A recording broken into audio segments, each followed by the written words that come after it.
Think about the last time you had a piece of fish. When you eat that fish, how often do you really consider where it's coming from, where in the world that fish was caught, how that fish was caught? Was it caught by a fishing pole? Was it caught by a young man fishing for hours in the hopes of landing that prized picture? The answer is most likely no, as nearly 1.97 trillion wild fish are killed every single year by commercial fishing industries, according to key contributor of the Food Empowerment Project, Alison Mood, with the amount of human consumption of fish products rising by an estimated 3.6% every single year.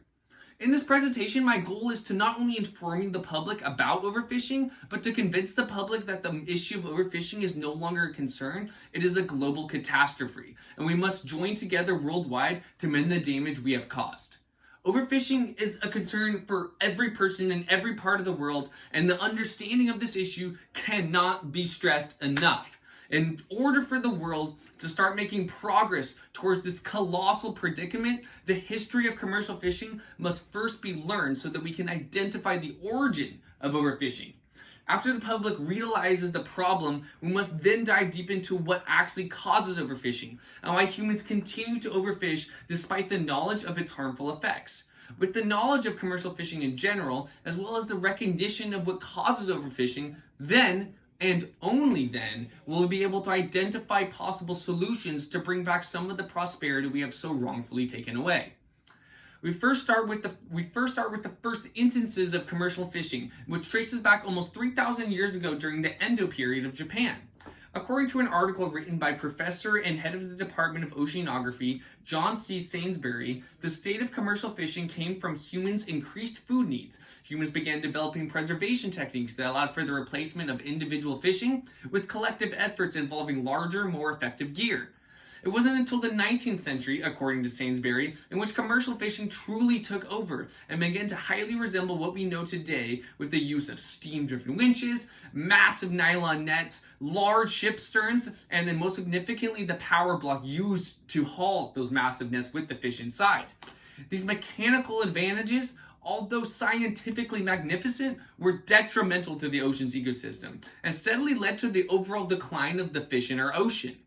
As of the 1970s, the overall decline of fish, specifically tuna, mackerel, and bonito, had fallen by almost 75%, according to a study by the WWF and the Zoological Society of London, with the current global fish consumption rising drastically, as over 2.7 trillion fish are caught and killed for human consumption per year as of 2017.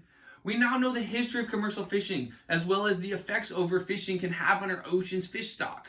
Now, we must understand what started the progression of overfishing, why people overfish in the first place, and why, even though the evidence proves our ocean is quickly deteriorating, we continue to overfish. We must understand the cause of the problem.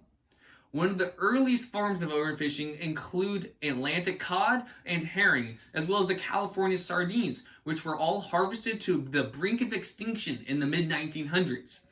It was during the mid-20th century, according to the National Geographic, in which international efforts to increase the availability and affordability of protein-rich foods led to the institution of favorable policies, loans, and subsidies by governments worldwide.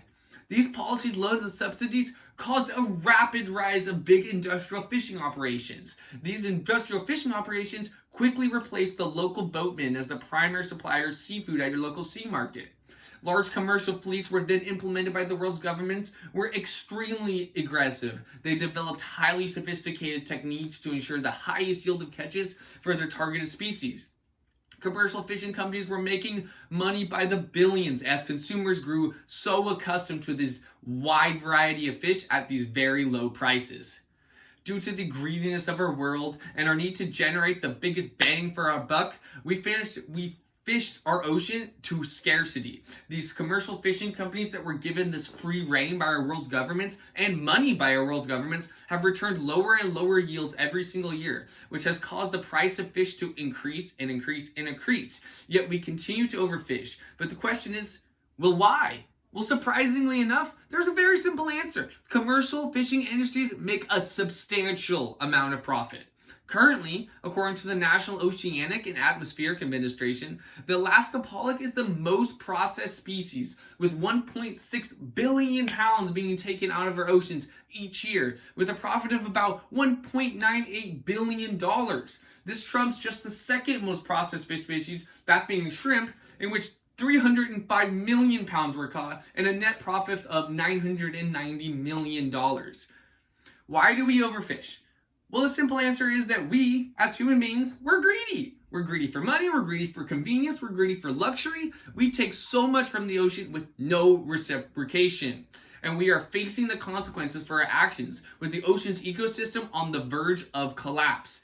We now understand where the problem came from, as well as why we continue to fuel this horrid practice. And now we must find a way to save what little we have left of our beautiful ocean and the creatures that call it their home. A potential solution that can help mend the damage we so wrongfully caused can relate to an altercation of traditional commercial fishing management practices, as well as added benefits for individual fishermen who actually catch the fish in the first place. An article created by the Environmental Defense Fund argues that because of the traditional fishery management practices, fishermen are forced to catch as many fish as possible, as quickly as possible. Their proposed solution consists of giving individual fishermen a secure share of the catch, with the agreement that they adhere to the strict limits that allow fish populations to actually rebuild. By allowing fishermen to keep a percentage of the fish caught, it can then be considered a personal asset, almost like buying a stock from like on Robinhood, that each individual fisherman can sell for a personal profit. In terms of when to fish, instead of designating seasons, which commercial fishermen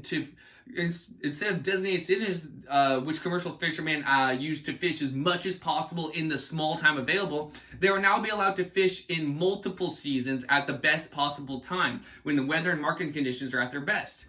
However, with this open availability for fishing, there will be a set amount of fish that will allow to be caught by each fishery, which will be measured by the metric ton.